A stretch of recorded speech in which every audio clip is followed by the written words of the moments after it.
Hi, everybody. Welcome to the Architectural Podcast. We've got an unusual thing today. We're going to talk about our career rather than just talking about architectural technology or technology. So I'm really pleased to have with me Hussein Hallak. Hussein, you've written this really cool book and you've got some great advice for us about how we should be thinking about developing our careers based on your history. So please, could you give us a little introduction to you, tell us a little bit about your book, and then give me some advice if I was maybe in a couple of years to retirement. Thank you very much for having me. Yeah, I've written this book because I wanted very much to leave my kids and the people who I haven't got a chance to meet or mentor personally. I wanted to leave them with a summary, if you wish, or an amalgamation of all of my experience building several companies and living a life across 3 cities, having to start my life from the ground up 3 times at the very least, and dealing with a lot of challenges. So I've written this book called The Dark Art of Life Mastery, and it's an easy read, but it's what is somebody said it is simple but not easy. Let's put it this way. So I love the question. We find ourselves in many phases of our lives, and if you are at a phase where you are close to retirement and you are wondering what to do, the first question I would encourage you to ask is, what is it that matter most to you? A lot of times, instead of asking, let's say, what should I do or what's next, you should ask yourself, what do I feel and what matters most to me? A lot that kind of introspection and exploration into who you are as a person, how things change for you, and how you look at. Sometimes we just proceed with things as if this is what it is or what it should be, and we don't come back and check in if the things that matter to us yesterday still matter us today. You may find this advice actually repeated across the board, but I think as someone who's close to retirement, or let's say at a later stage of their lives, success looks differently for them. I am definitely let's say, uh, 50 and above. So what that means is that definitely my life is looking much different than, let's say, when in the mid part of my life or the start of my life. So I would ask, what is the most important thing for you? And then what do you want to do about it? Because sometimes, even if something most important for you, you just want to know it, but maybe you don't want to do anything about it, or you just want to keep it in the background and kind of simmer on it. Definitely engage in more questions rather than answers.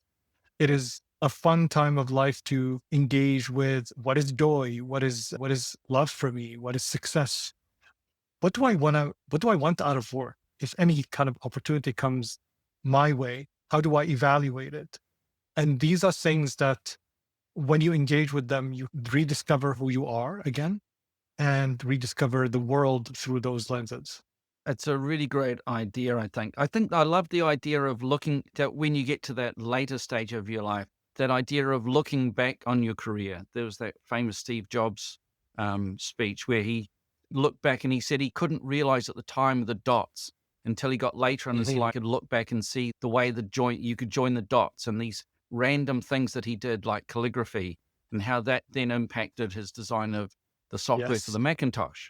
I think you don't know until you look back that these things have all worked together to get to where you are. I think maybe we shouldn't wait till we get to close to retirement to look back. Maybe what we should do in our midlife, we should be looking at, can we join those dots to now and then make the plan for that last half of our life, maybe. Our careers are not going to Yeah. last forever. And maybe that's the next thing. So for someone in their middle part, what should they be thinking of? Should they be thinking of the same things as someone who's later in their career? I don't think so. I think there's a difference right now because if you are, let's say, towards the end of, let's say, what we call career. Now, for me, it's different because I'm an entrepreneur. So I'm always starting new things, which is a lifestyle that I do recommend for people. Even if you don't think of yourself as entrepreneur, starting things is always a lot of fun and you get to discover a lot about yourself and what it takes to get an idea from just an idea to fruition or just advancing it on playing around. I think I'm a big advocate of the play aspect. But if you are in this, let's say, the mid journey of your career, you will find that.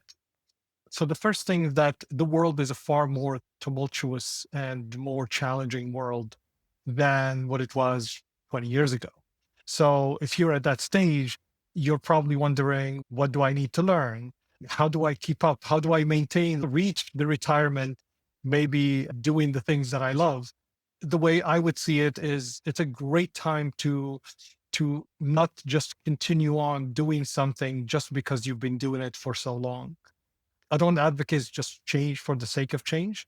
And I also don't advocate just staying because things are not changing. I would advocate that definitely engage with what matters most to you.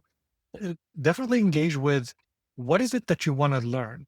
Not to say that when you're older, you don't want to learn, but when you're at that stage, you still have a lot of that energy that you can start new things with a lot of vigor and a lot of drive. And I would recommend that you would engage with what is it that you want to learn? What are the things that you're really curious about? And I think these things, surprisingly, will open like many different things for you. I started the later part, let's say, of my business journey and my life journey when I was 40. I moved to Vancouver, had to start from zero again. Started as a junior marketer after building several award-winning agencies and content marketing agencies, and had significant clients. Came here, the market didn't recognize my experience. They said, you don't have Canadian experience. So I had to start from zero. And of course, I hated it. It's like I wanted to start where I was. I wanted to start at my level.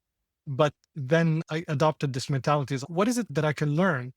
And when I opened my mind, I completely took on a complete new career, if you wish. And I became the manager of one of the top incubators in the world, and managed to work with amazing entrepreneurs, tech entrepreneurs, startups. Some of them exited with hundreds of millions of dollars. And I wouldn't be able to do that if I just continued what I had. It was challenging. It was very demanding, but it was a ton of fun. And it definitely opened a world for me that would not be possible today if I didn't have that start. I was forced into it, just to be completely transparent, but that gave me the perspectives that I enjoy today. But that's why I wanted to hear from you, because you've been through these things, and interesting to know that interesting to know that those things were challenging, that they are forced on you. My mother used to say that when God closes a door, he opens a window.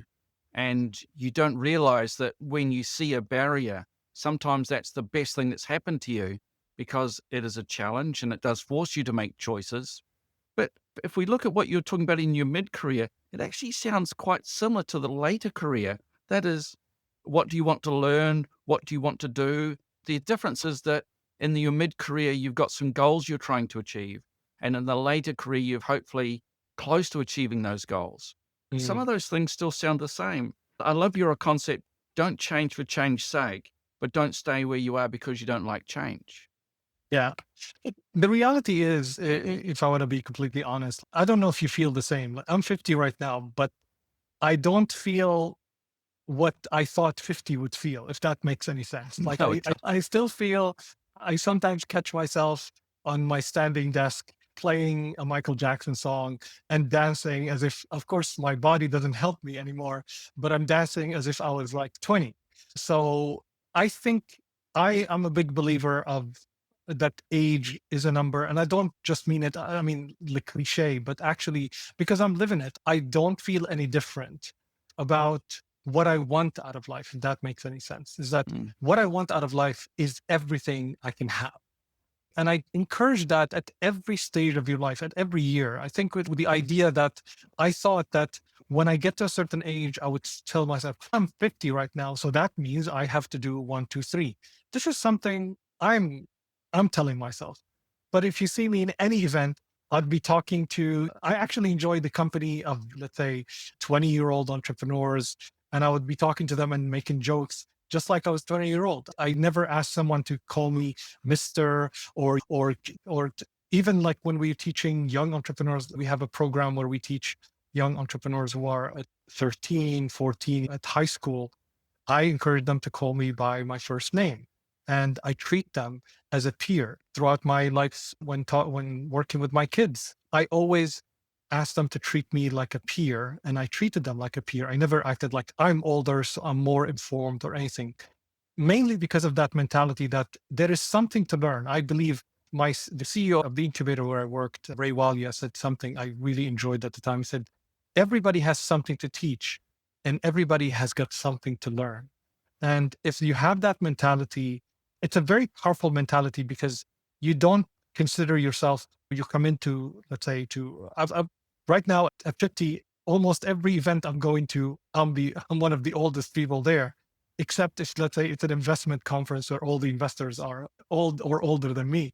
But if you have a youthful mentality, which means a mentality that is eager to learn, eager to know, eager to explore the world and see it anew every day, I think that vigor remains in you. The only thing that's different is that I think how the world sees you. For example, if I go in right now to get a job at 50, or let's say to work with someone, you can't help but people seeing you in a certain light. Like people see me and say, oh, you look so young for 50. And what they mean is that they expect you to look older, they expect you to act older, to be slower. That's the world expectations. So I don't adhere to those, and I encourage everyone to explore the world in that vigor. But the world definitely has a perception, and you have to deal with that. Billy Connolly says that growing old is mandatory, growing up is optional. I remember hearing that. That's a great quote. Yeah. And I think but not to pretend you're a child, but to have this, I love that idea. You got that youthful mentality, eager to learn, eager to contribute. And I think that's something that we should keep going through our lives. At the moment, I'm keen to contribute to things. So when we have the planting day in the neighborhood, I get out and I help plant plants because in the future, the area we plant will grow and it's always going to be there. And it's lovely to walk through it and see your contribution. The next thing I'm planning on doing is a repair cafe where I'm not sure what I can repair, but I'm willing to go along and help people repair whatever I think I can help them with. We'll see. I'm not sure what I'm It's a good great at. idea. It's just one of those things that I think, and I've started looking for things that I was thinking about what you said at the beginning. I'm starting to look for those things that give me joy. I Mhm. belong to the urban sketching group, so I go out every month sketching. I love going sketching. I love being with those people. Joined a book club. They always make me read a book I wouldn't have chosen. Sometimes it's challenging. But again, you are the group of people who are not normally the ones that you would make friends with. But it's really lovely to be with these people. And I'm pretty convinced that by the end of when we get to our retirement age, you should have collected a group of people that don't always think like you do, that you can have conversations with, that you need to find some good friends that are going to sustain you in your old age. And I'm pretty sure that you need to do that. So we've talked about older age, what we think we should do. And the younger age sounds very similar. Oh, there's something I wanted to mention was the famous guy, Ray Kroc, in his book, Grinding It Out. Ray Mhm. Kroc found McDonald's when he was 55, and he then built his empire from 55 onwards into his 70s, and he built this massive empire. And he didn't think, I'm 55, I'll reach the end of my career. But he obviously thought, I've found something and I'm just starting to build it. So let's take it right back to Ethan and I often teach students. We're still teaching, we're still contributing to their career development. Have you got some advice for them right at the beginning of their careers in architectural technology? What sort of things should they be thinking about now that's going to help them to develop for the next maybe 30, 40, 50 years? Yeah. First of all, excellent example that you're bringing, and excellent kind of quotes. I'm really enjoying this, Jonathan. When it comes to, I would say, the youth that are starting their, let's say, their journey right now, the first thing I would say is, and what I've seen is to understand that whatever they've learned in university, college, school, and from their parents, a lot of it may not apply in real life. Up until then, you are mostly sheltered. Of course, not everyone's life is perfect. Sheltered doesn't mean perfect. It just means that you're not expected to take care of yourself and carry responsibility. And suddenly you are responsible for almost every aspect of your life. You may even feel responsible for others. Like I managed to help my parents and my family through, let's say, making money and supporting them along the way.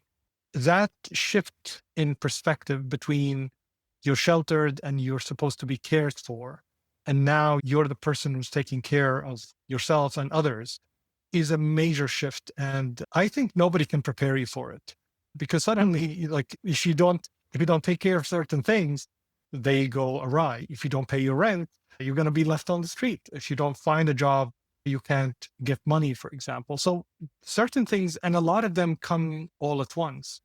And the challenge that I've seen is that you think that I've studied, I've done the work, now I reap the rewards, which is what school have taught us. And there's nothing wrong with that. The problem is the market and society and the way life unfolds doesn't care about this. Depending on where you live, there might not be any social net, kind of safety nets. There might not be the help that you're looking for. So that shift requires a very tough mentality. And it requires three things. Number one, constant learning, because there's a lot of things you don't know about the world. So you have to be constantly learning. Number two, you have to be very present in the moment. Because a lot of times when you decide on a career, I'm going to be a doctor or I'm going to be a lawyer or something, the success of that career usually comes in 5 years, in 10 years, or whatever. You have to work your way to it. And you may have accumulated some educational debt along the way, like to study. So if you anchor yourself in the moment, you can deal with the challenges in the moment. And the last thing that you need, true goal setting. Most of the goals that you're being asked, like, what do you want to do? Most people ask you, what do you want to do? Not what do you want to have, what kind of life you want to live. Very rarely do people engage with that. Usually it's all about the career, the job you want to do. Very rarely do people ask you about the quality of life you want to live. And I don't mean money. What really brings you joy? These are conversations that you don't have. So these three things are very important. Learning, being anchored in the moment, and have true goal settings that are inspired by your true purpose. Once you have that you are way on your, way ahead of anyone in your age at that time. That's fantastic. And I love those three things: the constant learning, the present in the moment, and true goal setting. I do that a lot. But we're talking about youth. And I guess many of my students may not be defined as youth because I'm teaching a tertiary institute. The students often range from straight out of high school to 30s. They've actually reached that middle of their career and they're actually redesigning their career. They want to do architectural technology. They want to design buildings. They want to contribute to the world and make the world better by better design. And a lot of them, they've started that idea. But I love that idea of the constant learning, present in the moment. And as soon as you said present in the moment, it made me think about riding my motorbike. Because when you're riding your motorbike, you really have to be present in the moment because so much goes on. And when you talked about the true goal setting, what kind of life do you want to bring? What brings you joy? And it made me think about myself and what brings me joy, which is to contribute to people. And I've been extremely fortunate to teach people and to make their lives better and to help them. And I get a lot of joy from that. So I think that my podcast is one of those things where I hope that by listening to it, I'm helping people and I'm bringing them joy. 100%. I think what you're doing is awesome because contributing probably is one of these things that has so many, I would say, benefits that people would not fully understand until they do it. It might seem like contribution is an act of being selfless, but beyond that, I think the idea that you need to contribute requires three components. Number one, in order to contribute something, in order to add value, you have to have value. So it's by doing that, you're actually proving to yourself by helping others that you're capable. It's a very powerful thing to engage in. Just by the act of by stepping up and saying, I can contribute, I can add value, I can help, that changes the relationship that you have with the world. Because in the world, we go around and we're trying to get paid, we're trying to get people to recognize us, we're trying to get acknowledged. But now you've left all of that desire, that hunger to receive, and maybe the world doesn't give you. We're always sometimes frustrated because we're not getting that. But suddenly you step out of that and say, I'm here to contribute. So you're telling yourself without really knowing it that you're capable, that you're powerful, that you are a choice, that you have a different position in the world. That's a very powerful place to be. The second thing is you see your true impact in the world. And that is really important because a lot of times we go through life and we do work. Like you look back and you say, I worked for 20 years as a lawyer, but what did I really do? Like I helped a few clients make a little bit of money, or you're a marketer or something. But when you actually contribute to someone, you can see the impact of your work in somebody's life. And that is so powerful because it's similar to if you have kids, it's a similar thing that if you contributed, if you gave your all to someone, that as they grow. And it's similar to that feeling, not the same, but similar to that feeling. And it's extremely powerful. And the third thing is you once you do that, you've already achieved something that you can take with you and cannot be taken away from you. Awards, somebody can win more awards from you. Money is, there will be people who make more money than you. Anything that you do, there is people that will do more than you. But when you contribute to somebody's life, the contribution is so unique because you're you and they're them. And nobody can take that away from you. So that's why I encourage people to contribute from a younger age. And I don't mean charity or going down to the street to helping a homeless person. That is contribution, of course, but there are so many forms of contribution. You can contribute by being there for someone. You can contribute by teaching someone what you know, even if what you know is little, but teaching someone who is a peer to you. There's so many ways you can contribute. And by doing that, you change the dynamics and the quality of how you experience life, even for a little. And that is extremely powerful. I think contribution is a very powerful thing that you mentioned, John. I think it's probably time we wrapped it up. And I've got to thank you very much for giving up your time. It's wonderful to talk to you. I've really enjoyed our conversations. We had a conversation before we did our recording, and I've really enjoyed it. So thank you very much. You'll find links to Hussein's website and book in the show notes. Thank you very much for having me. You asked wonderful questions, and it's such a great conversation. I enjoyed it.